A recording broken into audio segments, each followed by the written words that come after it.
Aleksandrs, saki, lūdzu, vai tu kādreiz esi piedalījusies kādās derībās vai izaicinājumā? Tāds pavisam kaut kas tāds traks. Tagad neienāk uzreiz prātā, godīgi sakot. Ko tu gribi no manis? Tev smadzenes strādā kopā ar ķermeni, kad tu lēkā pa batu? Es ceru, ka jā. Mēs varētu to pārbaudīt. Lecot, tu varētu saukt pēc kārtas, cik ēdienu nosaukumus tu pagūsi pateikt minūtes laikā. Vārds, tu klausies, labi.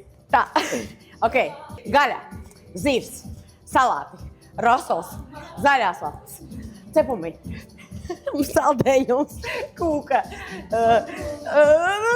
pupiņas, kas man vēl garšo. Es tagad saucu to, kas man garšo. Šašliks, vistiņa, pizza, suši. Es saucu, kas man garšo.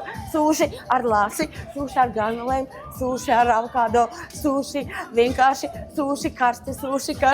Šo suši augsti. Pietiek, būs labi, tu mums runē par ēdienu.